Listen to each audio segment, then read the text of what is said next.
Boa tarde, pessoal. Tudo bem? Michael Rocha para mais um café virtual das quintas-feiras. Tudo bem com vocês? Espero que sim. Grande Saulo, seja muito bem-vindo. Boa tarde. Olá, Francine, seja muito bem-vinda. Olá, Feitosa, tudo bem? Seja muito bem-vindo.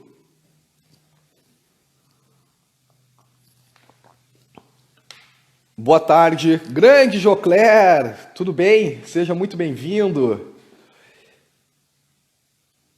Oi, Bianca, tudo bom? Seja muito bem-vinda. Boa tarde. Preparados para o nosso café? Olá, Antônio, seja muito bem-vindo. Ó, o homem já chegou aí, o senhor Daniel Souza. Seja muito bem-vindo, meu amigo. Olá, Manuela, tudo bom? Seja muito bem-vinda. Prazer todo meu, Antônio, ter vocês aqui conosco. Oi, Cris, tudo bom, Cristina? Seja muito bem-vinda. Que bom tê-la aqui conosco também. E pessoal, hoje nós vamos conversar então um pouco, conhecer um pouquinho de um outro mercado, que é o mercado de dispositivos médicos, no qual eu também vou aprender aqui junto de vocês com o nosso grande amigo aqui, o Daniel. Quem já acompanha o nosso café virtual, o Daniel já participou no café agora em março, junto aqui conosco.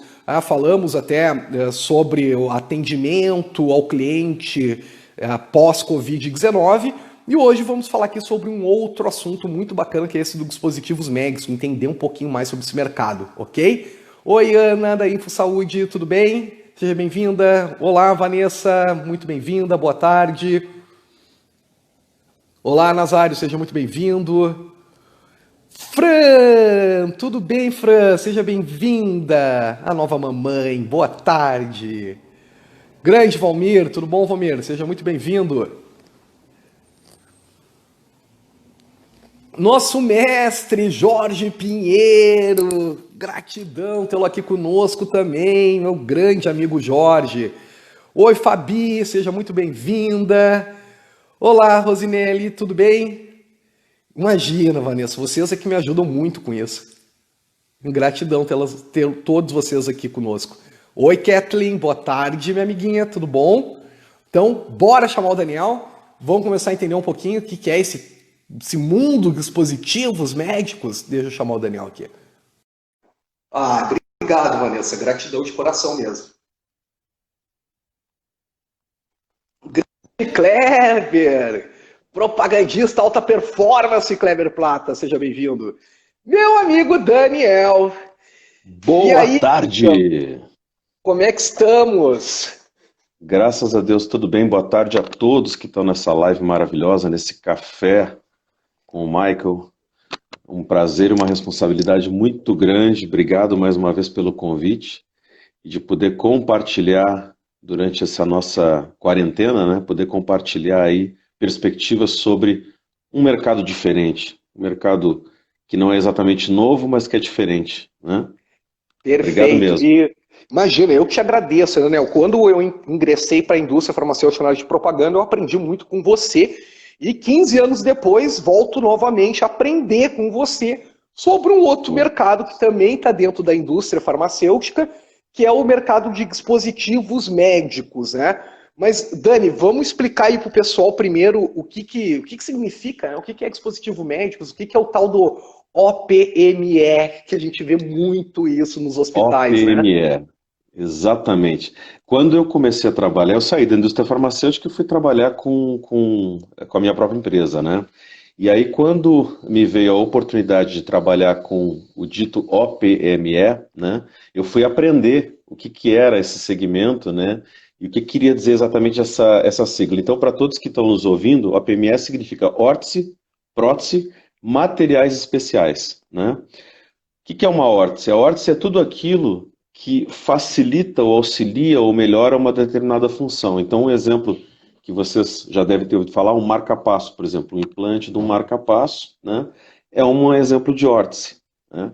A prótese, no caso, é tudo aquilo que substitui um órgão que foi tirado, né? Então, uma prótese de quadril, o pessoal que joga bola, né? Tomara que não precise, né? Uma prótese de joelho, um parafuso, né?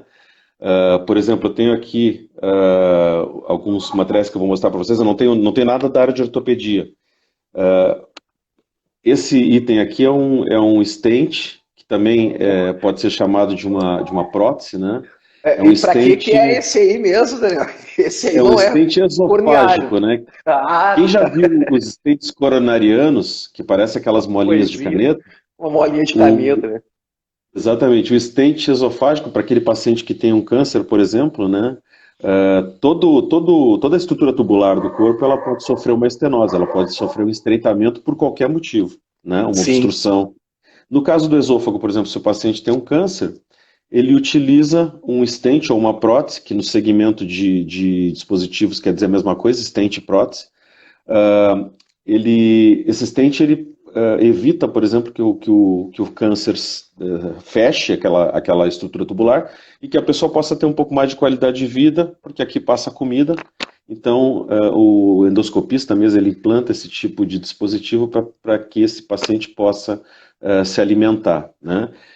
E a gente tem os materiais especiais, né? O que são os materiais especiais? Eu tenho aqui alguns outros exemplos de materiais especiais. Por exemplo, vocês já ouviram falar do balão intragástrico, né? Balão. O balão intragástrico hoje é um dos dispositivos mais utilizados para o combate da obesidade. Por quê?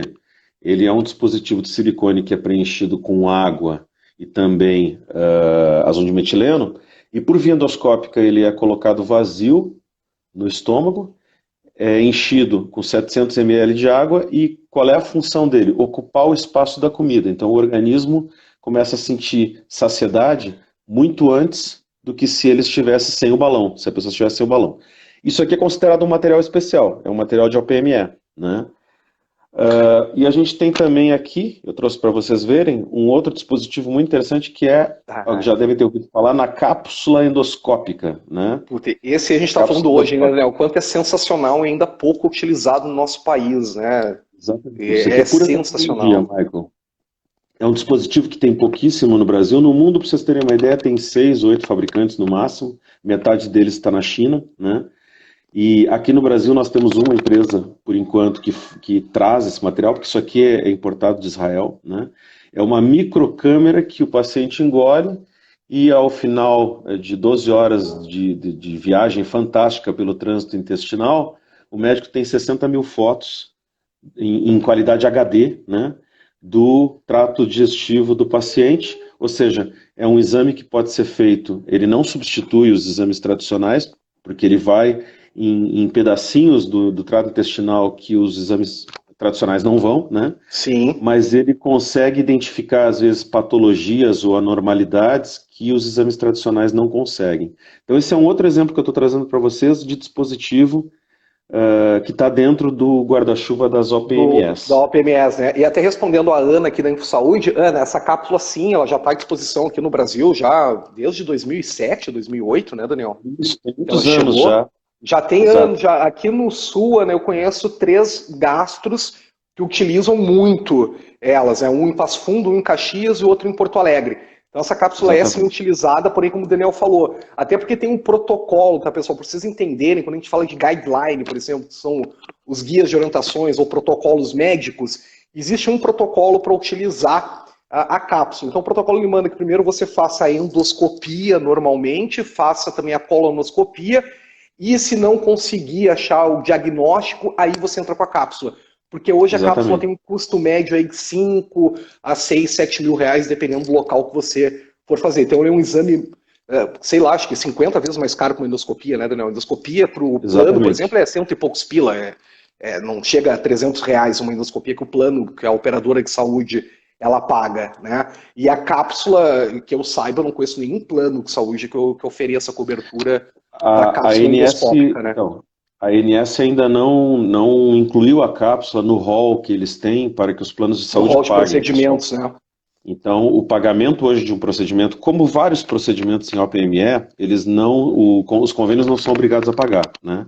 Então vai do tipo de plano, vai da negociação ou do tipo de reembolso que o paciente tem, isso é muito variável. Mas, via de regra, alguns dispositivos eles não são pagos por plano de saúde.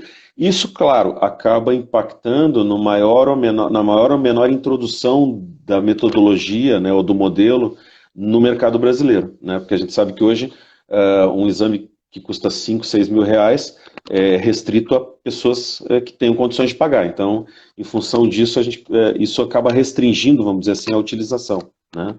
Mas é um exemplo bom das oportunidades. Eu trouxe um pequeno número de dispositivos que tem. Só para vocês terem uma ideia, todo ano, no mercado americano, são lançados 8 mil novos dispositivos colocados no mercado. Vocês imaginam o tamanho das feiras, dos congressos, né? 8 mil dispositivos. Então eu trouxe aqui uma pequena amostra só para fazer essa diferencial. Se a gente for falar de mercado, por exemplo, de ortopedia, que é outro, está dentro desse guarda-chuva, mas é um mercado quase à parte dentro desse mercado. Né? Oftalmologia, a parte de ortodontia, se alguém já trabalhou com esses itens, é uma infinidade, são centenas de milhares de itens, né? Então realmente é um mercado bastante grande. Tanto que o Daniel estava conversando hoje de manhã, né? O mercado de dispositivos médicos, se a gente poderia dividir ele até por segmentos, e segmentando, e eu acho que a gente passaria um dia inteiro fazendo live só falando sobre segmentação da segmentação dentro do mercado de dispositivos médicos, né, Daniel? Dentro do OPME. Sem dúvida. Porque sem dúvida.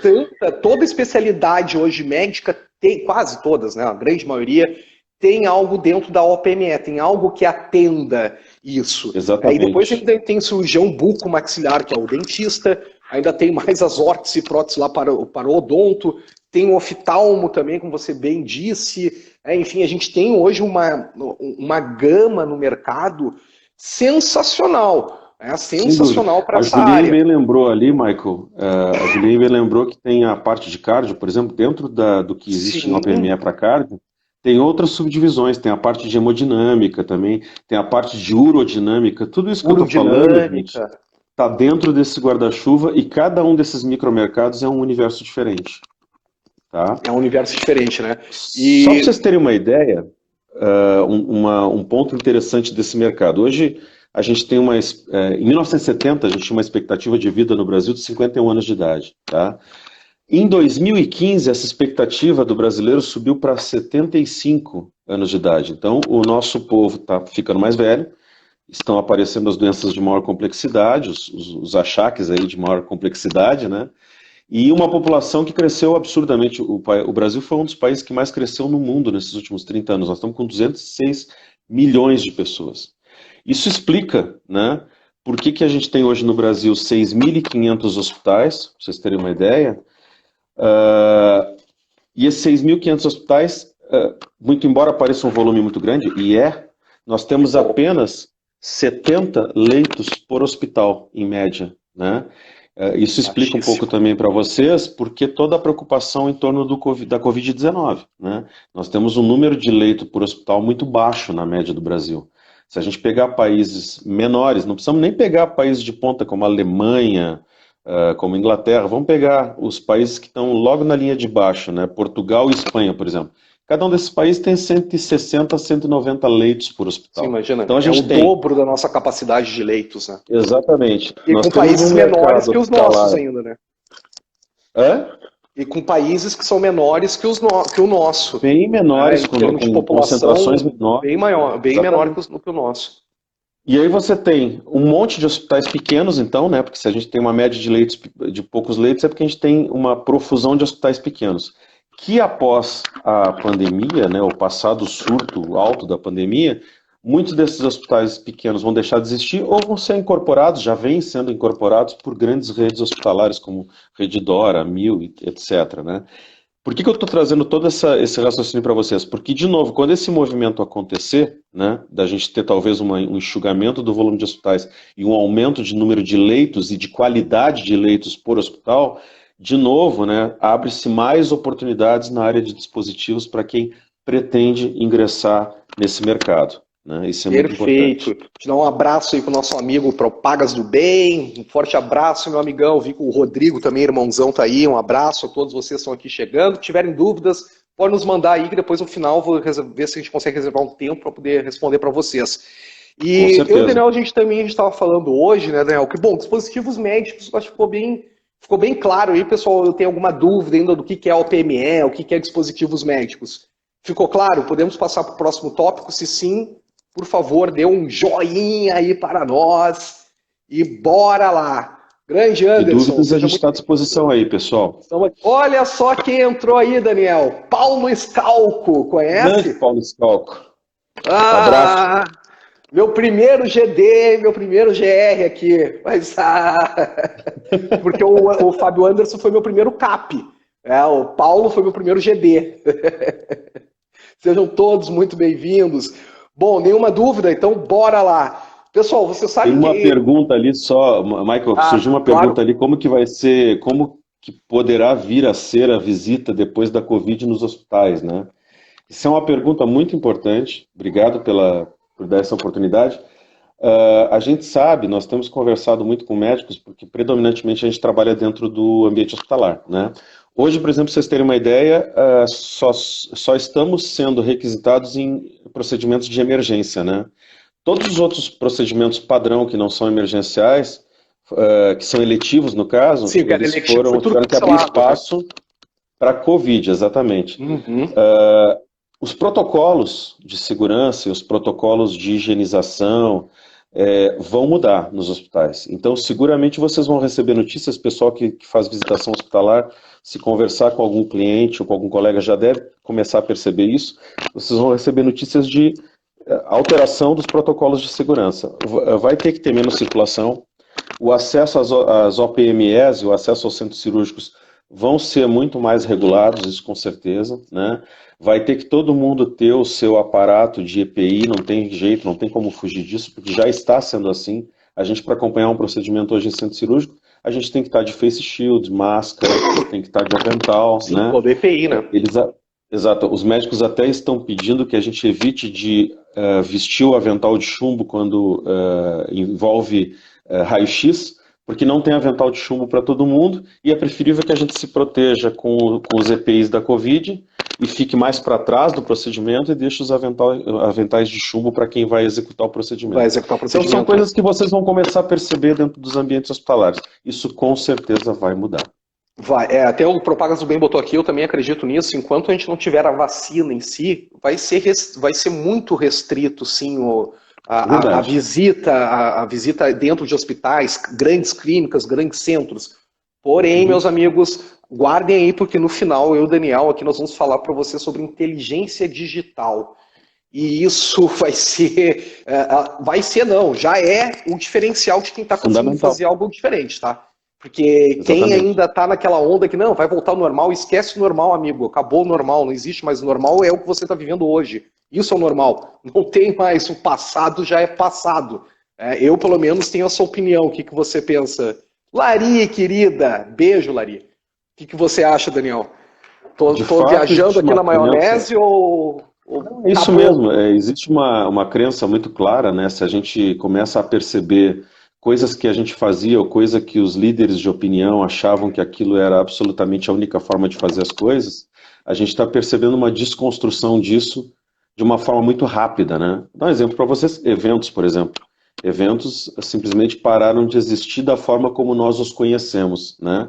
Hoje, cada vez mais, eu ontem participava de um evento médico, todo ele virtual, né? Com presença de 77 médicos, para vocês terem uma ideia. Né? E o evento foi um espetáculo. Bom, eu vou até ter que te cortar, porque eu falei pro Daniel hoje, vou ter que falar aqui para vocês. Esse evento que o Daniel fez, para mim, é um case de mega sucesso que eu embalaria ele e venderia ele para a indústria farmacêutica. Foi sensacional. Liege! Beijo, queridona, nossa grande amiga ali, seja bem-vinda ali. Gente, esse evento que o Daniel fez, 77 deu no total, né? 77 médicos presentes virtualmente. Olha, eu vejo gente, Daniel, tu sabe que tu passou com isso comigo já no campo, que não consegue botar 20 num evento presencial pagando tudo. Então, Assim, é muito interessante. A experiência que vocês estão tendo, que a gente está tendo com lives, com webinars, gente, os médicos também estão tendo essa experiência. Alguns com mais dificuldade, outros com menos dificuldade, né? Então, isso favorece uma mudança de paradigma nesse sentido do que seja um evento produtivo, do que seja um evento e social também, né? Não dá para fazer um evento virtual que não seja social porque falta o calor humano. Dá para fazer sim, né? Tá. Nos laboratórios farmacêuticos também se achava que não dava para fazer, não dava para iniciar o ano sem convenção. Esse ano muita gente iniciou sem convenção e deu tudo certo.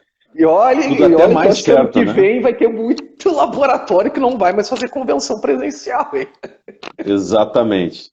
Então, tem certas verdades que a gente vê que elas estão sendo desconstruídas muito rapidamente e não percam cenas dos próximos capítulos. Muitas outras ainda serão desconstruídas, né? Muitos. Só para vocês terem uma ideia, o mercado de dispositivos médicos no mundo, ele é um mercado de 400 bilhões de dólares, tá, gente? Então, é um mercado gigantesco, né? No Brasil, o Brasil é o primeiro mercado da América Latina para várias coisas, né? E a participação do Brasil, de mercado do Brasil na grande maioria dos segmentos em saúde é em torno de 3,5% a 5%, nunca foge muito disso, 6% no máximo. Também não é diferente. Aqui, esse mercado é um mercado de 10 bilhões de dólares, o que dá mais ou menos esse percentual, né? É um mercado considerado de nicho, se a gente comparar com a indústria farmacêutica, mas é um Sim. nicho que não é nem um pouco desprezível, né? É Não, um nicho de imagina. 10 bilhões E a de dólares. competitividade que também existe nesse nicho, que ela também é alta, né? Porém, eu penso que ela acaba sendo uma competitividade, Daniel, né, me corrija se eu estiver errado, porque você sabe muito mais do que eu Tá. sobre dispositivos médicos, sobre a área, né? Mas essa competitividade, no meu pensamento, é muito mais entre você ser o protagonista da sua história, né, entre você fazer o acontecer, do que as N variáveis que você tem quando você representa um medicamento. Por exemplo, já tem 30 genéricos, mais 40 similar. Perfeito, É, perfeito. eu acho que é diferente essa competitividade, porém, o que eu penso? Para você ter um bom resultado dentro da área de OPME, cara, você vai ter que suar bastante, porque tudo depende de você. É muita autorresponsabilidade, né, Daniel? Não tem aquela coisa que tu, deixa eu esperar receber o treinamento, deixa eu esperar receber o Gente, prêmio, deixa eu esperar receber um cadastro médico. é uma realidade completamente diferente, porque o protagonismo, como bem o Michael falou, o protagonismo ele é essencial, né? Olha a minha Nós estamos falca aí. falando de um negócio que é B2B, né? Então é venda direta, diferente, por exemplo, da Venda propaganda direta. médica, né? Você negocia, você vende, você acompanha o teu processo de venda do início ao fim e depois você entrega um produto físico, né? O que é mais importante. Então tudo isso, gente, precisa realmente primeiro que tem que ter, a gente já falando um pouquinho de skills, né? Precisa ter uma capacidade de aprender e uma vontade de adquirir conhecimento muito grande. Por quê? Você vai para dentro de um centro cirúrgico, para dentro de uma sala de exames, onde você vai orientar o teu cliente, vai ajudar mano a mano o teu cliente ao que fazer com um paciente que está ali anestesiado e completamente vulnerável, Eu né? não posso sair da sala e Então, pedir para entrar em contato com o departamento científico para pegar um estudo, né? só um pouquinho que eu vou ligar para o meu GD. Esquece? Não existe isso, gente, né? O médico está ali numa situação onde ele precisa passar um determinado dispositivo e o paciente tá anestesiado e o cara olha para ti e fala, e agora, o que eu faço com esse negócio? Você tem que ter a resposta, né? Você tem que saber o que dizer. Então, o nível de protagonismo tem um lado maravilhoso, porque o nível de engajamento e confiança ele é muito maior, né, com o teu cliente, vamos dizer assim, mas também o nível de responsabilidade é muito grande. Então, não dá para ter muito tempo de pensar, né? Tem que realmente se preparar muito. Por isso que a pessoa tem que gostar muito de estudar, porque é praticamente um especialista de produto e tem que saber explicar os mínimos detalhes, os efeitos daquele dispositivo no organismo da pessoa naquele momento do procedimento. Então, é um trabalho, como o Michael mesmo falou, onde, por exemplo, treinamento. Se a gente comparar o treinamento, a indústria farmacêutica até hoje no mundo, de longe, né? É o melhor. Não desmerecendo os outros segmentos, mas é o melhor, né? A Tá indústria sempre farmacêutica avançado, né? Tá continua sempre. passo à frente. Imagina, eu sempre. tava vendo agora, E o vai pessoal tá falando em continuar. PNL, o pessoal tá falando em PNL em vendas hoje, 2020. Eu comecei a implementar a PNL em vendas junto com foi o Belato, começou essa implementação na última casa que eu trabalhei, lá em 2016. Então a gente está falando Então, de 4 anos. O primeiro laboratório que no Brasil começou a trabalhar com isso, que foi o laboratório que eu trabalhei na MS, com a implementação da técnica de vendas, junto com a Sociedade Brasileira de Neurolinguística, montou um programa específico de treinamento com a uhum, PNL. Isso a gente está falando coisa 4 anos atrás. Hoje a gente está vendo outros mercados começando também a trazer a PNL para a área de vendas, né? Então olha que louco, eu comecei a ver isso há 4 anos atrás. Coaching, Daniel, minha primeira formação foi coaching profissional em 2010, quando eu virei gerente distrital pela Fundação Dom Cabral. Foi feito em company dentro da MS. Cara, 2010, mal se ouvia falar em coaching dentro do Brasil. Depois ali em 2014 ou 15, acho que teve aquele boom da Sociedade Brasileira de Coaching, aí começaram a vender a vender cursos para formar coaching. sim, Mas isso, imagina, sim. lá em 2010 eu já estava vendo isso dentro da indústria farmacêutica. Se eu não tivesse na indústria, talvez eu também teria conhecido o coaching agora, 2015, 2016, sei A lá. gente já ouve Mas essa é expressão na diferente. indústria de antes do ano 2000, né? Já se ouvia essa expressão, né? Na indústria farmacêutica. Então, assim, ó, a Aninha ali. Oi, Aninha, tudo Ó, bem? Grande a Aninha não beijo. me reconheceu, Ana. Sim, eu tinha cabelo, não tinha barba, né, Ana? Seja muito Mas, bem-vinda. Ó, o Paulinho Scalco aqui inter- falando para nós. Trabalhou por 10 meses nessa área e diz que é bem o que você falou. Ó. É muito diferente do trabalho. Paulo, gratidão por você ter falado isso. Porque exatamente, muita Paulo. gente ainda pensa, né, Daniel, que a indústria farmacêutica é tudo igual. Não, não é tudo igual, não. A área da propaganda médica tem suas variáveis, tem suas dificuldades, tem. A área de dispositivos médicos, outra, né? A área de dispositivos, de OPME, outra. Completamente O diferente. pessoal que trabalha com venda de medicamentos, outra realidade. Enfim, cada mercado tem as suas características. Mas legal que o Scalco, que passou mais de 20 anos na indústria e foi também trabalhar com o OPME, foi trabalhar com dispositivos médicos, deve ter visto essa dificuldade que quando a gente sai, por exemplo, num laboratório, eu estou acostumado a ter uma carteira de cliente já montada, eu estou acostumado a ter ali todo o estudo de mercado do cliente, eu não preciso ir atrás de nada, eu tenho toda a informação de mercado, eu tenho DDD, MDTR, MDDD, audit, eu tenho tudo. E aí, Daniel, se eu não sou uma pessoa voltada para o meu autodesenvolvimento, se eu não sou uma pessoa voltada para a minha autorresponsabilidade, saio desse mundo maravilhoso que eu tenho treinamentos em 3D, Mas lembra da nossa época, ainda da Altana, que a gente tinha CDs com treinamentos virtuais. Isso a gente está falando de Perfeito. 2005. 2005, a gente está falando de 2005. Nós tínhamos aqueles CDs maravilhosos com treinamentos virtuais. Eu me lembro até era tipo um robozinho, era uma coisa muito sensacional para aquela época. E aí eu vou para uma área que é o seguinte, meus amigos, a maioria o treinamento é assim, ó. Tá aqui a apostila, estuda, procura aí, te vira, procura vídeo, fala com o teu colega que já é mais experiente. Enfim, é outro mundo. E aí, se eu É, não sou focado em estudar, se eu não tenho foco, até a gente já está entrando bem aqui dentro das skills, né, Daniel?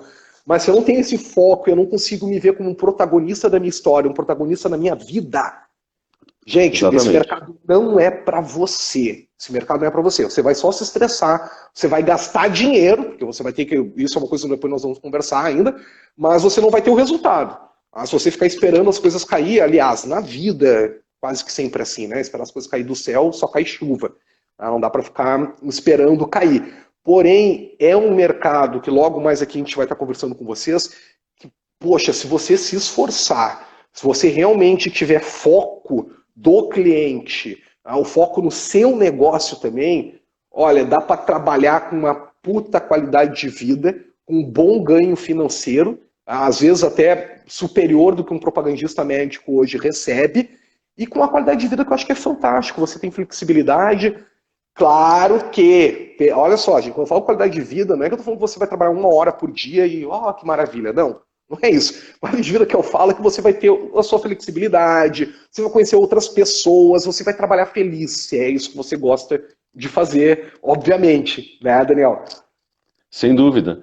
Hoje a produtividade ela está muito ligada a resultado, não tem como dissociar uma coisa da Tudo, outra, né? acho, né? Hoje em dia, se tá E vendendo alguma coisa, tem que ter resultado, né?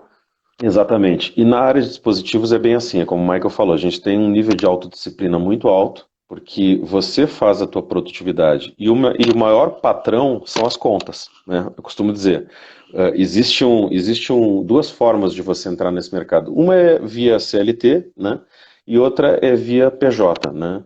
A cultura do PJ, por exemplo, é uma cultura que dentro da indústria farmacêutica ela ainda é vista de forma muito distante, né? É, isso que eu ia te falar, que é uma coisa que nós Não não é, estamos começando a ver agora um é uma movimento bem, realidade que ainda está bem sendo pequenininho, né? beliscada. Exatamente.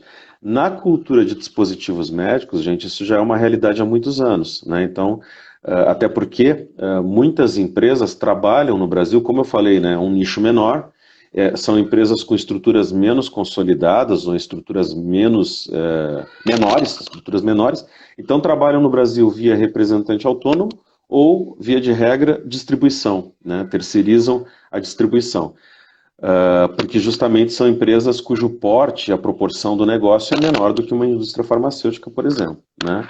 Então existem oportunidades dos dois lados. A gente tem visto, né, cada vez mais dos últimos anos para cá, com a crise política, com a crise financeira e agora também com a situação pós-Covid, que cada vez mais os modelos de relação de trabalho tendem a se modificar, né? E com isso ganha força de novo a possibilidade de aparecerem oportunidades não só como CLT, mas também para aquele microempreendedor ou para aquela pessoa que quer ser PJ, né? Isso na área de dispositivos é proporcionalmente bem maior do que numa área, por exemplo, de indústria farmacêutica, né? Então, para vocês Isso terem já é uma um movimento que ideia, a gente vê há algum tempo já dentro dos dispositivos médicos, né? Eu, pelo menos, desde que eu exatamente, conheço dispositivos médicos, eu conhecia muito mais, eu tenho amigos meus que trabalham com isso, sempre com PJ. Olha, são raros os que eu conheço como CLT, raros. São raros. Eu acho que eu exatamente, tenho uma aluna minha que é CLT na 3M, faz a apresentação da 3M, e a outra aluna minha que é da Medtronic. Até porque a Medtronic geralmente só contrata, atualmente, né, eles dão preferência para ter CLT ou distribuição, ou distribuidores, né? exatamente. É a A política Medtronic não deles. contrata mais PJ, né? Eles têm hoje nas grandes capitais, vocês devem conhecer, né? Os representantes CLT para cuidar de grandes contas, né? E nas médias e pequenas contas ou nas áreas mais distantes, eles contratam distribuidores, né? E normalmente o distribuidor tem como pré-requisito, como política, ter um representante que fique focado só na linha deles, Só na né? linha deles, né? O Fábio aqui botou uma Exatamente. coisa bem interessante, Fábio Miranda aqui, ó. Primeiro está elogiando nossa live, gratidão, Fábio, você está aqui. Ele põe, ó, exatamente na área do medical device, vamos atrás das informações de volumes cirúrgicos para analisar e desenvolver o market share. Então, olha só o que o Fábio está falando. Realmente é um mercado que você tem que ir atrás, você tem que ser protagonista para ir atrás das Bem informações, você vai lembrado. ter que entrar Exatamente. cliente por cliente, ver a necessidade daquele cliente, daquele hospital, daquela região, enfim, é algo que você vai ter que estudar muito, muito. Enquanto que nós, né, que somos da indústria farmacêutica, eu muitos anos eu na indústria, a gente está acostumado a receber tudo mastigadinho, relatório tudo prontinho, tudo lindo, maravilhoso, só faltava te dar a direção, né, o que você precisa falar, venha tudo mais do que pronto. Nos demais mercados, essas informações você vai ter que buscar elas. Você terá que buscar. Até porque, Michael, diferente da indústria farmacêutica, onde você tem, por exemplo, as auditorias, né, que são fornecidas largamente para o representante, nesse mercado de dispositivos, existe auditoria? Existe. Existem as grandes auditorias em nível mundial, sim. Porém, o acesso a essas informações, ele normalmente vai até a área de diretoria e gerência, não vem para as mãos dos Não representantes. É desce. muito raro, né, não desce. Não, E não até porque existe o são relatórios que são cascateamento. mais caros, né? Porque se a gente pegar, por exemplo, Exatamente. Daniel, um laboratório hoje dentro do Brasil, a maior indústria do Brasil hoje, ela fatura em torno de 12 bilhões por ano. Então a gente está Uhum. falando aí de um laboratório que fatura quase que o mercado inteiro fatura. Então, Exatamente. para você ter recursos para investir nesses relatórios, que a gente sabe, a maioria que não deve saber, mas um relatório hoje em indústria farmacêutica ele tem um custo mais ou menos de 1 milhão por mês, os Uhum. relatórios. Isso eu estou falando de 2016, quando eu tive acesso aos valores, tá? Lá em 2016 era 1 milhão, eu nem imagino quanto que tá agora essa brincadeira. Porque realmente são informações que a indústria precisa e a gente vive um monopólio de informação. Na verdade, a gente tem uma empresa só que pega tudo isso e vende para o mercado, né? E a Bianca aqui, ela fez uma pergunta, né? Primeiro, deixa eu mandar um beijo também para o meu coach, mentor Flávio Lettieri, que está aqui. Gratidão tê-lo aqui, meu amado mestre. E a Bianca, ela faz o seguinte: existe algum requisito de formação específica para entrada na área de medical devices, Daniel? Vou deixar para você responder. Bianca, atualmente não, tá? Bom, eu sou da área de comunicação, né? Minha sócia também. Eu conheço advogados, né, que estão nessa área, conheço professores de educação física. Eventualmente, até um tempo atrás, existia uma tendência, né, quando se começou a trazer profissionais de outras áreas, existia uma tendência até então de se trazer o pessoal de enfermagem, por exemplo, porque era uma coisa natural, o cara era instrumentador cirúrgico e aí acabava indo para esse lado. Mas não, hoje não é mais uma exigência. Claro que a pessoa que já tem essa formação, um biomédico, por exemplo, ele talvez tenha um pouco mais de vantagem porque ele vai ter mais intimidade com os termos, vai ter um pouco mais de convívio com as expressões, com os estudos, mas nada que cada um não possa estudar e buscar, né? E hard skill hoje, né, Daniel? A gente está vendo que a hard skill hoje, grande maioria das empresas, estão deixando um pouco de lado e olhando mais as soft skills.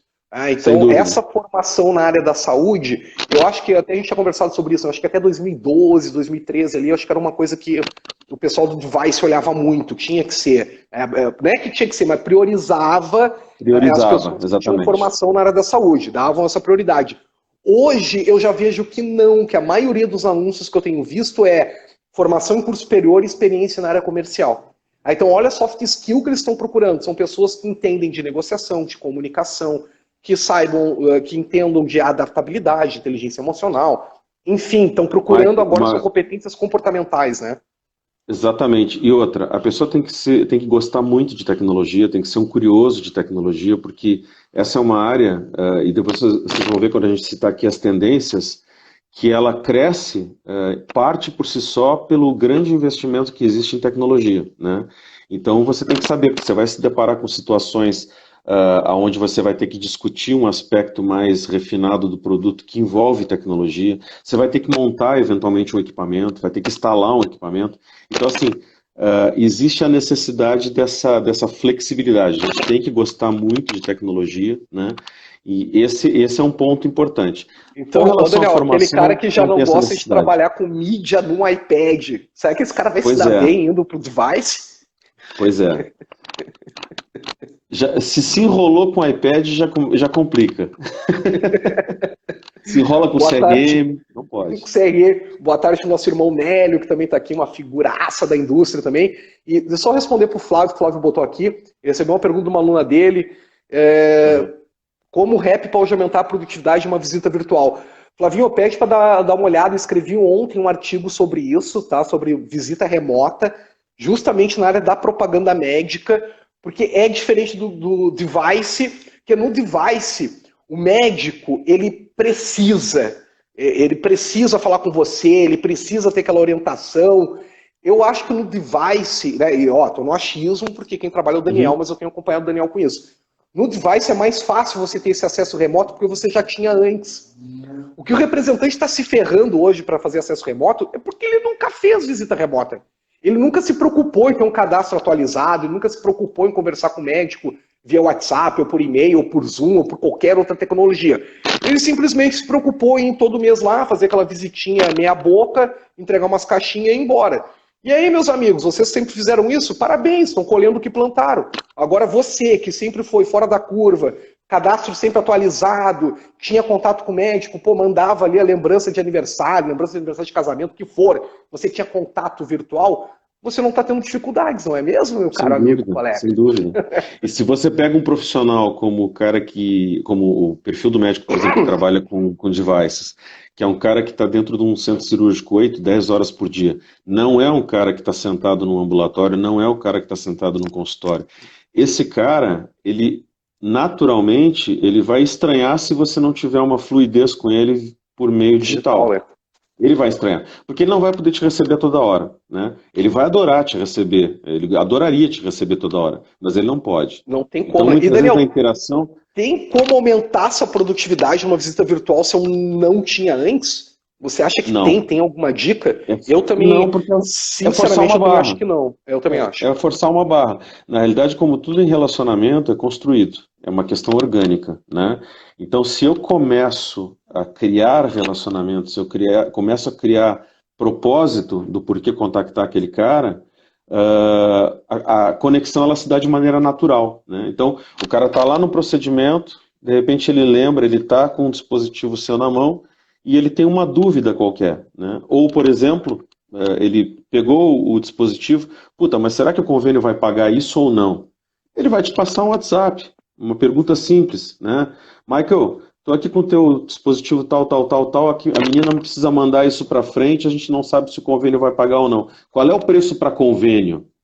Ponto. Tá estabelecido um vínculo virtual que não vai, se você não pisar na bola, não vai se desfazer nunca, né? Agora, se eu Então não tenho essas esse coisas elas vínculo acontecem. antes, se eu não criei esse vínculo antes, agora, durante essa pandemia, vai ser muito difícil criar. O que eu dou como dica para quem, assim, porque também tem as pessoas que ingressaram em janeiro e já entraram na pandemia e não tem culpa nenhuma, não conseguiram construir um relacionamento, não Sim. teve como construir esse relacionamento. A minha dica para vocês, gente, é o seguinte: seja empático. Tá? Entre em contato com o médico, se colocando à disposição do médico, colocando à disposição da família dele, busque entender como é que ele está, o que ele está precisando, e ponto. E deu. E para por aí. Não tenta, pelo amor de Deus, me marcar, doutora, que eu preciso te apresentar um aplicativo de visita remota. Vai E pro não inferno. força uma intimidade que não Não existe força, que ainda. não existe. Deixa o segundo passo. Ele respondeu aquela mensagem? Não, olha, Michael, aqui está tudo bem, estamos todos bem, estamos voltando ao normal. Poxa, fico tão feliz por isso. E olha, gratidão pelos senhores, seus colegas que estão na linha de frente e tal. O senhor tendo um espaço na sua agenda, no dia tal, no horário tal, podemos conversar para mim me mostrar agora um novo aplicativo, uma nova tecnologia para aumentar o nosso relacionamento. Enfim, tem que tentar algo desta maneira, mas tentar atropelar ou simplesmente, como eu vi com um aluno meu, mandou mensagem desse jeito. Nunca vi um médico na vida, ele mandou desse jeito, Daniel. Oi, doutor, tudo bem? Aqui é o fulano do laboratório tal. Podemos conversar às 15 horas no novo aplicativo do laboratório tal? O cara Adivinha tá com o quantas WhatsApp respostas ele cheio teve? de. O cara tá com o WhatsApp cheio de mensagens dos pacientes aflitos com a Covid-19. É que O a cara tá visita, com as próprias dúvidas dele se ele vai poder reabrir o consultório. Qual é é a que a prioridade visita que ele para vai dar falar para de uma sugestão, pra uma solicitação amoxicilina com dessa? clavulanato. Vai ficar lá na 10ª prioridade. Exatamente. Esse sentido de relevância, né, a gente precisa construir, não tem jeito. Aí não tem fórmula mágica. O pessoal que tem mais experiência, até o Paulinho Scalco, o Anderson, que são caras que são fora da curva também, podem dizer, a gente não cria intimidade forçada, isso não existe, Não, isso não né? existe. Você constrói, né? Você constrói. Relacionamento é construção. Né? Relacionamento é construção. Acho que a Manuela botou uma dúvida em relação aos profissionais que acompanham cirurgias para assessorar dispositivos de alta tecnologia. Como você acha que vai funcionar essa assessoria, Daniel? Eu acho que ela vai continuar, só que enquanto não tiver vacina nem nada com essas restrições, né? E só vai estar ali o Sim, pessoal que realmente está envolvido com a cirurgia. Esse representante, ele vai ter que estar lá para poder apoiar o médico. Mas olha só, isso, gente, é quando ele está lá acompanhando a cirurgia, ele não está fazendo visita. A visita, eu creio que ela vai ser muito mais remota do que presencial. Acho que visita presencial dentro do bloco cirúrgico, ela não vai ter mais até a gente ter uma vacina, no mínimo. O que veja, você acha? pessoal que trabalha no interior, por exemplo, né? O Michael está lá no interior, tem muita gente que trabalha no interior e ainda encontra, né, médicos, por exemplo, que têm atividade dobrada. O cara trabalha como cirurgião ou como endoscopista, ou enfim, como o médico de bloco cirúrgico e ao mesmo tempo ele tem a função de consultório dele, né? Nas cidades Muito normal. maiores isso já está mais raro, né? O cara ou ele atende consulta ou ele atende procedimento. No interior ele faz tudo. Esse cara, por exemplo, hoje, o consultório dele está fechado, ou está com mínimo movimento, né? Por quê? Porque ele está dando prioridade para aqueles procedimentos de emergência dentro do hospital. Se é uma clínica de exames, ele também está dando prioridade aos pacientes mais necessitados. Agora, uma coisa que está acontecendo, não sei se vocês estão percebendo isso, é que o paciente não está indo, né? Então, na clínica, por exemplo, os pacientes também estão com o pé atrás. Então, esse médico também, muitas vezes, ou ele não está indo na clínica, ou ele está dando prioridade para o hospital, porque o paciente de clínica não está indo, né? Então, essa é a realidade que está acontecendo nesse momento. Quantos consultórios estão fechados, né? Nem é que está fechado, o médico está com o consultório aberto, mas ele não tem paciente, ninguém está indo. Exatamente, exatamente. Agora, responder... É Manuela, né? Foi a Manuela, né? Manuela, respondendo a tua pergunta, a gente continua atendendo procedimentos de emergência, porque o médico continua precisando desse suporte, né? Aqueles procedimentos onde o médico já conhece o dispositivo, a preferência é não ir, justamente porque, pelo que eu falei no início, os hospitais eles estão um pouco mais rigorosos com a presença dentro do centro cirúrgico, mas essa é uma situação que, com os protocolos corretos, com as orientações corretas e com a disciplina correta, isso não tende a ser para sempre. Vai diminuir o movimento, mas não vai diminuir a necessidade. Até porque o que acontece? As próprias pessoas, né, os próprios clientes ou pacientes não estão preocupados com a sua cirurgia eletiva agora. Vai esperar passar muito bem a pandemia. Olha, se eu tivesse que fazer hoje uma cirurgia eletiva, eu deveria fazer após vacina. Se fosse uma cirurgia que não... que eletiva nunca tem, né, geralmente não é algo que você um exemplo disso, pressa, Michael, né? A colocação de um balão intragástrico, né? A pessoa precisa colocar o balão intragástrico, tem indicação médica para isso, está obesa, né? Está com um quadro de risco, por exemplo, mas ainda assim é considerado uma cirurgia eletiva que o paciente, se ele não colocar agora, ele não corre risco iminente. Então, pacientes de balão intragástrico estão sendo chutados para o futuro. Né? Sim, e até porque com a equipe de procedimento que não está acontecendo. E legal disso, né, por exemplo, esses pacientes, até com a equipe multidisciplinar que tem, você ainda consegue ainda dar um acompanhamento com esse paciente. Sem dúvida, sem dúvida. Eu acho que é uma coisa muito mais tranquila, e se eu fosse fazer também hoje uma bariátrica, eu não ia fazer, né? Nem que o meu médico falasse que o hospital estaria mais protegido. Não ia. Eu acho que não é o momento para isso. E aí a nossa amiga Fabiana, que você tão bem conversou com ela, aliás, eu te agradeço pela tua... Bom, Daniel é um ser humano que, meu Deus, é muito fantástico. Ela está perguntando aqui para nós, existe um mercado dentro dessa área que o neófito possa ter mais facilidade de ingressar, mesmo sem experiência? O que você acha, né? Dentro de todo o universo do dispositivo médico, dentro da OPME? Eu vejo que sim, porque eu já vi neófitos, tem alunos meus neófitos que ingressaram até na 3M, ingressaram na Medtronic também. Eu penso que falta essa experiência, Fábio, eu não vejo ela hoje tão determinante. Agora, experiência comercial, sim. Essa eu acho que ela é muito determinante, essa experiência comercial, né? Mas e aí, Daniel, o que você acha? Existe algum mercado dentro dessa área aqui? Eu acho que todo. Não é mandatório, não é mandatório. Tem algumas empresas, né, que... Oi, gente, voltei. O Instagram me derrubou, não sei porquê, ainda faltava 10 minutos para finalizar a live. Mas voltei, vamos esperar o Daniel voltar aqui agora. Sei lá o que aconteceu, caiu.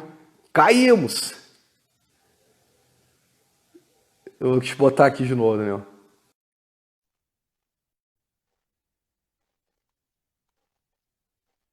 Oi, Ju, voltou. Bom. Ei. Nos derrubaram, cara. Faltava 10 minutos ainda, derrubaram a nossa live. É o peso do tema. É o peso do tema, né? Pô, é muito bom. Freitinhas, meu querido Freitinhas. Seja bem-vindo. Poliana também, ó, o pessoal todo voltando. Esperar um pouquinho aí o pessoal voltar. Pra gente continuar aqui, né? Mas fomos derrubados pelo Instagram. Nem foi meu dedo de colono, tá? Porque eu nem tava tocando na tela. Isso, né? O café tá muito quente, né? Eu acho.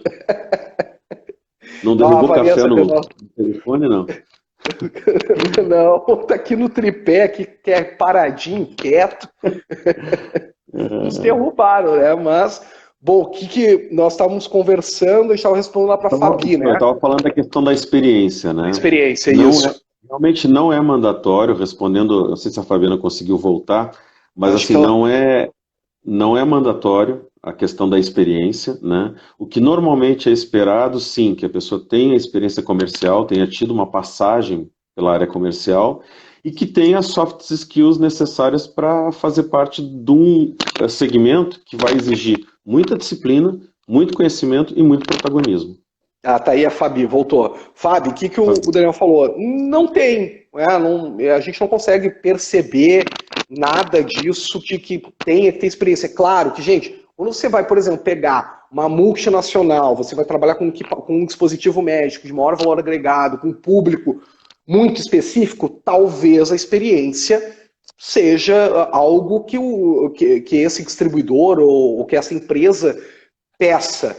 Porém, o que a gente vê muito no mercado não é isso, né, Daniel? Um exemplo, né, vamos supor que uma empresa vai lançar um equipamento que é similar a um equipamento de um concorrente com alguns diferenciais. É claro que se eu contratar um cara que já conhece o equipamento do concorrente, eu vou diminuir essa curva de aprendizado e vou ganhar Eu tempo. ganho tempo, né? Perfeito. Exatamente, mas são situações muito específicas. Mas eu posso ganhar vícios também, né, Daniel? Exatamente. Então eu tenho que ver o que vale a pena, qual é o preço que vale a pena pagar, né? Mas de novo, viu, Fabiana? São situações muito específicas. O que a pessoa precisa ter é experiência comercial, alguma experiência comercial e saber mostrar isso com fatos e dados, né? Precisa ter autodisciplina, gostar de conhecimento, porque vai ter que estudar Então, todo dia. para aí, não fala tudo ainda, porque vai ao encontro do que o Fábio Miranda que nos perguntou. Ó. Rocha e Daniel, independente da área, indústria farmacêutica ou medical device, quais principais competências, core competence para o profissional do futuro, para o pós-pandemia, coronavírus?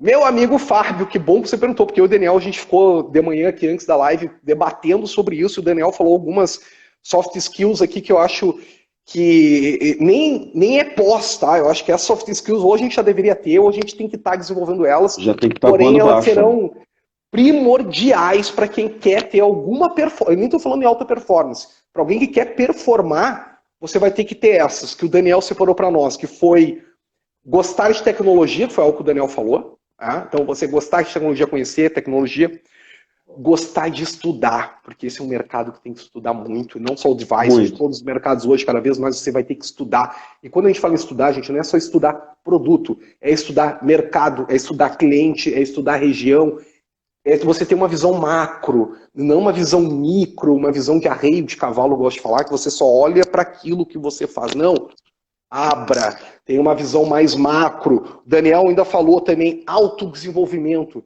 Isso é uma das soft skills que até, se eu não me engano, até o próprio LinkedIn linkou ela como uma das principais soft skills agora para os próximos anos, soft skills do futuro, que é você ter esse foco no seu autodesenvolvimento, adaptabilidade, que é algo que se você não tem, você está ferrado, vai ter que ter. Bom, gerenciar emoções não preciso nem falar, porque é algo tão batido, que é inteligente, nosso grande amigo Elber está aqui, especialista em inteligência emocional. Cara, inteligência emocional é algo que, sim, tem que ter, você precisa desenvolver ela dentro das 12 competências de inteligência emocional. Olha quanta coisa tem para desenvolver. Que só existe... Hein, Michael? Não pensem que só existe pressão na indústria farmacêutica, hein?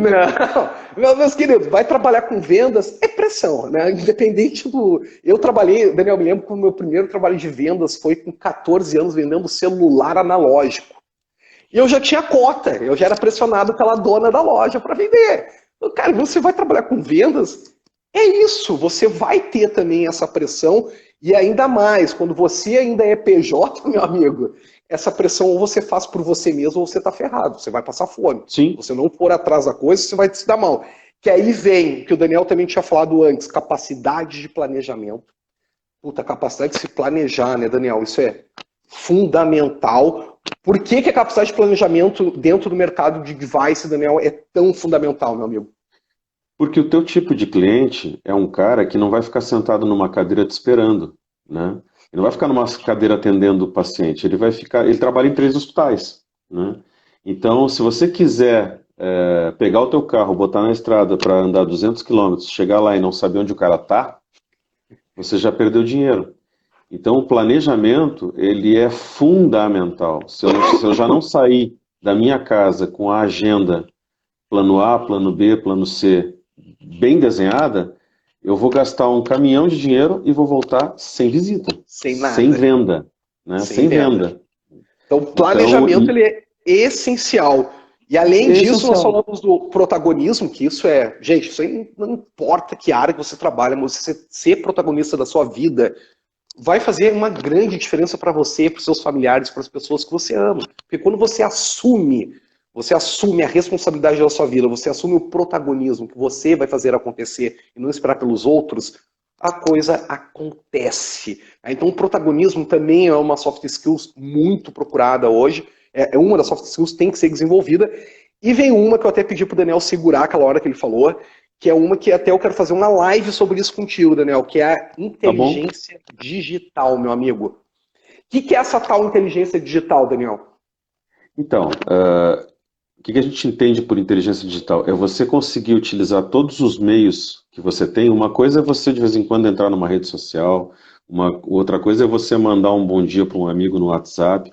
É você conseguir conectar todas essas atitudes em prol do teu negócio, em prol de você se manter conectado com o teu cliente, mas se manter conectado sem se manter chato, né? Então essa é a inteligência emocional, é saber a hora certa e o que mandar, o que é relevante para mandar para o teu cliente, é saber que o mesmo cara que está te pedindo alguma coisa no WhatsApp, você pode responder pelo Facebook. Um médico que você encontra no Facebook, por exemplo, que não é um cara que gosta de se expor, mas no Facebook ele se sente à vontade de mostrar a coleção de discos dele. E você precisa saber lidar com isso, né? Isso não é CRM? Assim, eu diria que é o CRM elevado à quinta potência, né? Quer dizer, aí daqui a pouco você entra no Instagram, puta, o doutor fulano está no Instagram. Não sabia, o doutor fulano, quando eu visito ele, o cara nem gosta de atender celular e está lá no Instagram. O que eu faço com essa informação, né? Hoje, todos vocês frequentam certamente o LinkedIn. O que existe, o que tem hoje de profissionais da área médica, da área de saúde, principalmente médicos, no LinkedIn, está aumentando exponencialmente. E aí os caras vão lá e colocam um trabalho científico. Se você não tiver conhecimento, você não vai conseguir responder ou interagir com esse cara sobre aquele trabalho científico. Aí não adianta, né? O cara quer, que nem eu falei ontem lá no artigo do José, né? E aí, o Flamengo, aí o Corinthians, vai pro inferno com isso, seu infeliz, com esse quebra-gelo de bosta. Porque hoje você tem tanta coisa na sua mão para fazer um bom quebra-gelo, você tem tantas informações na sua mão. Tá ali. Eu me lembro quando ingressei na indústria, Daniel, puta, eu tinha que ir na biblioteca da PUC para ver um trabalho acadêmico que o médico tinha, que ele tinha publicado para poder lá conversar com ele sobre aquele trabalho. Hoje, meu Deus, você põe o nome do seu médico no Google, você pega todos os trabalhos que ele fez desde o tempo da faculdade dele, você encontra isso. Antigamente tinha que pedir o CRM, então hoje você encontra o número da camisa do cara. Isso você precisa, você pega tudo. Então é o protagonismo. Por isso que eu acho que o protagonismo, para mim, é uma das soft skills que, cara, quem não desenvolver ela em vendas, tá fadado a morrer. Tá fadado a sair fora do mercado. Quando eu digo mercado, é mercado de vendas. Eu não estou falando só da indústria. Estou falando mercado de vendas como um todo. Não tem mais espaço para isso. Para essa falta de protagonismo, para a falta de autorresponsabilidade. Bom, falamos aqui da inteligência digital. E, Daniel, e o din-din? Como é que é o cascalhinho, o faz-me rir desse povo dentro do mercado de dispositivos médicos? Então, tem, como todo segmento, tem portes de empresa, né? Tem portes de empresa, tem também os representantes que estão na linha de baixo, na linha média, na alta linha da hierarquia, né? Os key accounts, que hoje a média salarial nas multinacionais é muito parecido com o que vocês conhecem na indústria farmacêutica, né? Então, se pegar uma Medtronic, uma Baxter, se pegar uma Stryker, são empresas que, para pessoas CLT, por exemplo, praticam ganhos muito parecidos com os ganhos da indústria farmacêutica, até porque a indústria farmacêutica ou ela é modelo para esses segmentos, ou essas empresas advêm de alguma indústria, de algum pool de empresas e que estão no segmento farmacêutico. Então, as regras de salário e benefício são muito parecidas. Já quando a gente vai para o PJ, por exemplo, existe uma variação enorme, né? Mas normalmente o PJ ele tem a possibilidade de ter excepcionais ganhos, né? Por quê? E às vezes até superiores ao que ganha um representante da indústria farmacêutica, muito embora, por quê? Porque o céu é o limite. E dependendo da tua carteira de vendas, dependendo do valor agregado do teu produto, se você consegue ter uma carteira que seja estável, que se autossustente, você consegue ter bons ganhos, né? O que acontece muitas vezes é que a pessoa começa, no caso do PJ, ele investe durante muito tempo para conquistar essa carteira. Então, o PJ ele não tem, por exemplo, os benefícios pagos, ele tem que ter uma reserva financeira, ele tem que ter uma boa gestão, porque no início ele vai precisar investir no negócio, às vezes passa um ano investindo, né? Tem empresas que dão ajuda de custo, tem empresas que não dão ajuda de custo, que é só comissão, né? Então, se muitas vezes vocês veem colegas com muitos anos de trabalho como PJ ganhando conseguindo boas comissões, é porque esse cara lá atrás construiu isso, passou dificuldade, passou trabalho, viu os boletos chegarem, né? E foi construindo isso, né? Mas assim, se a gente falar em CLT, vocês vão ver que os benefícios dos salários são muito parecidos com a indústria São muito farmacêutica. parecidos. Que eu ia te falar. Para PJ, gente, e legal isso tudo que o Daniel falou, que vocês têm que cuidar muito quando você vai fazer uma transição. Até foi a live que eu fiz a semana passada falando sobre transição de carreira. O primeiro tópico que eu falei foi esse: planejamento financeiro. Então, se você quer ser PJ nesse mercado que dá para ganhar dinheiro, dá sim para ganhar. Vai demorar? Vai. Não vai ser da noite para o dia que você vai começar a ganhar dinheiro. Não vai. Não vai ser assim. Mas se você se planejar, você ter um protagonismo dentro desse mercado, você utilizar a inteligência digital, enfim, você pegar todas as dicas aqui que o Daniel passou para nós, você vai conseguir ter um sucesso. Porém, esse planejamento financeiro para você sustentar sua empresa por 1 ou 2 anos, para fazer caixa, Importantíssimo. ter caixa é muito importante. Eu acho que é aí que o brasileiro se ferra sempre. Porque nós somos empreendedores de natureza, a gente meio que nasce empreendendo. Só que a gente empreende meio que nas coxas, né, Daniel? A gente não faz caixa, faz um caixinha ali para 3, 4 meses e já sonha que não, porque daqui a 6 meses, um ano eu vou estar ganhando muito. Quando eu saí da indústria para abrir minha empresa, eu tinha caixa para 2 anos para manter minha empresa. Então, foi isso que me fez me manter dentro com a Rocha Treinamentos, foi isso que me faz ainda continuar, e eu ainda tenho, mesmo com essa pandemia, nós ainda temos um caixinha reservado até o final do ano. Então dá para a gente, a empresa ter vida. E isso eu acho que é outra coisa também que o brasileiro confunde muito, é a empresa com a vida particular. Sem dúvida, sem dúvida. Confunde muito isso, né, Daniel? Muito. E a grande maioria dos profissionais PJ desse segmento, normalmente são empresas de um homem só, né, ou de 2 pessoas no máximo. Então, aí a pessoa olha e diz, mas a minha empresa é muito pequenininha, né, sou só eu. Não, tem que ter essa disciplina. O que é da empresa, é da empresa, o que é meu, né? E as coisas, elas não podem se cruzar, essa barreira, porque senão, é isso que você falou, a gestão financeira fica comprometida. Aí não tem caixa, ele não sobrevive. Aí dá 6 meses, 1 ano no máximo, fechei, porque esse mercado não dá certo, esse mercado não dá certo. E aí, geralmente, esses reclamões, assim, eu encontro depois eles com um CLT. E aí eu pergunto, cara, por que não deu certo lá? Não, porque aqui eu tenho um suporte. Então, na verdade, foi você que se auto-sabotou, é isso? Não tem outra explicação. Não, porque a empresa aqui é muito maior. Não, você se auto-sabotou. Você não fez um planejamento, você não planejou, você simplesmente foi na música do Zeca Pagodinho, deixa a vida me levar, e se foi botou o modo Zeca Pagodinho e foi-se embora. E aí viu que não adianta, tem que ajustar as velas, né? Ou como eu acho que essa frase é até do Abraham Lincoln, né? Que se eu fosse cortar uma árvore, eu preferiria ficar afiando meu machado por 6 horas. Se eu tivesse 8 horas para cortar uma árvore, eu ficava 6 horas afiando, para 2 horas de cortar, né? Afiar o machado.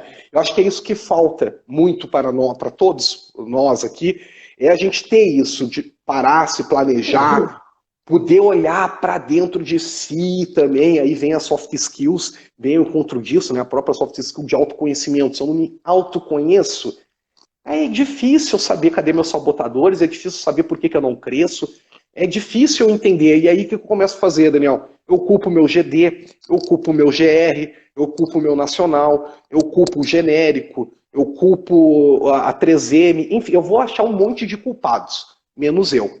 Eu não sou culpado de nada. Oi, Kênia, seja bem-vinda. Eu não sou culpado de nada. A culpa é do outro. Tem gente que está conseguindo não ter tempo na pandemia?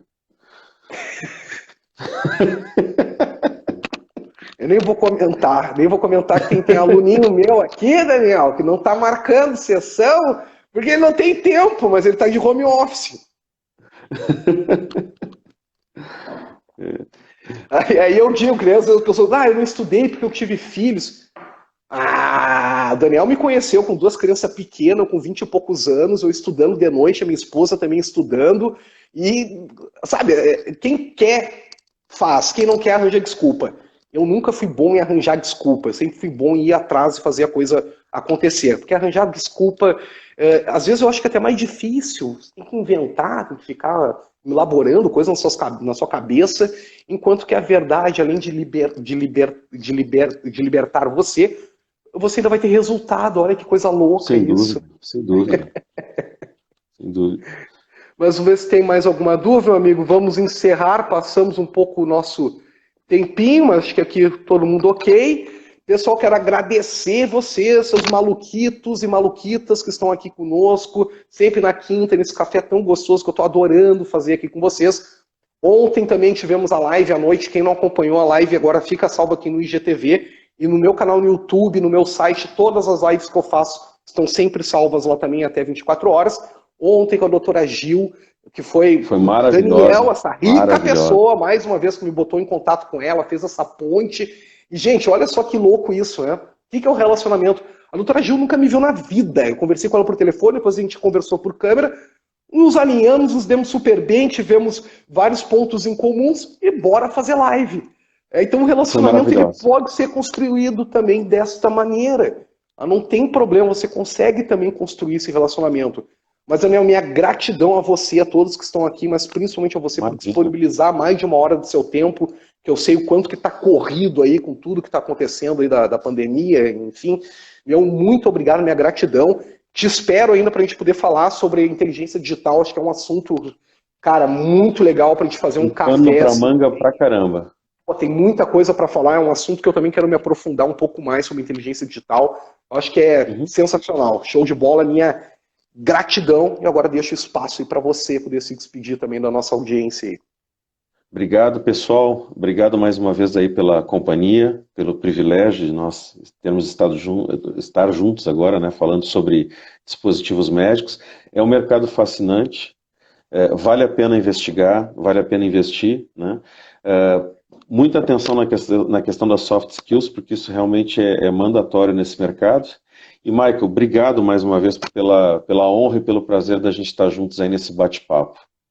Imagina, meu amigo, eu que agradeço, e a todos os nossos colegas, ex-colegas, amigos que estão aqui também, meus ex-rap queridos que moram no meu coração, que estão aqui, grande Paulinho também, João Amaral, vi tanta gente que passou por aí também, ex-MS também, meu muito obrigado. Viviane, ainda não tinha te visto, muito obrigado, Viviane, muito obrigado pela tua presença também. Ana, da InfoSaúde, muito obrigado, uma pessoa maravilhosa, está sempre compartilhando também o que a gente faz, Daniel, uma pessoa sensacional, então, meu muito obrigado. Um beijão para sua esposa também aí, um bom trabalho para vocês, Daniel, e o que precisar, estamos sempre junto. Ok, meu amigão? Muito obrigado, uma boa tarde para vocês. Até mais, tchau, tchau. Até mais.